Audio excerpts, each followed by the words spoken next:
टरबूज खानदेशातील शेतकऱ्यांसाठी आजही एक आकर्षण असलेली शेती. बऱ्याचदा वातावरणातील बदल या पिकासाठी घातक ठरतात, परंतु वातावरणाने साथ दिली आणि शेतकऱ्याने अहोरात्र प्रयत्न केले तर या पिकातून खूप काही कमवता येऊ शकतं.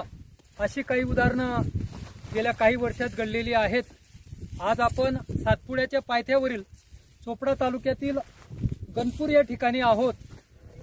या गावात गणपूर शिवारात नरेश शांताराम पाटील यांनी 3 एकर क्षेत्रात जवळपास 13 लाख रुपये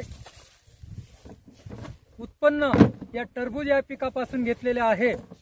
1 नंबर माल साधारणपणे 55 ते 56 टन आणि 2 नंबरचा माल साधारणपणे 15 टनाच्या आसपास निघेल, अशा दृष्टिकोनातून त्यांनी हे पीक वाढवलं.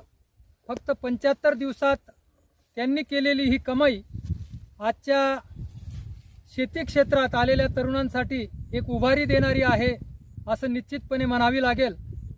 या पिकाबद्दल त्यांनी कशा प्रकारची ट्रीटमेंट केली आणि हे पीक कसं कमवलं याबद्दल आपण त्यांच्याचकडनं जाणून घेऊया. नमस्कार नरेश. नमस्कार. बरं, आपल्या या गणपूर शिवारात आपण 3 एकर क्षेत्रावर ही टरबूजची लागवड केलेली आहे. आपले मोठे बंधू भास्कर पाटील आणि वडील शांताराम तोताराम पाटील यांच्या मदतीने आपण हा प्लॉट चांगल्या प्रकारे पिकवला. आज त्याला फळं आली आणि ती विक्री होऊन एक चांगला आशेचा किरण शेतीच्या दृष्टिकोनातून आज आपल्याला दिसतोय. बरं, 75 दिवसात आपण हे पीक घेतलं तर आपण हे टरबुजाची रोपं असतील ती कुठून आणली? ही टरबूजाची रोपे आपण एरंडोल तालुक्यातील खडका बुद्रुक इथून अमीन मनियार यांच्या नर्सरीतून आणलंय.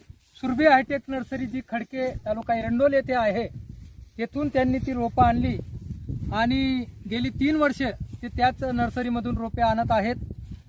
यावर्षी त्यांनी 18,000 रोपं आणली आणि या 18,000 रोपांची ठिबक अंथरून प्लास्टिकच्या मल्चिंगवर त्यांनी लागवड केलेली होती.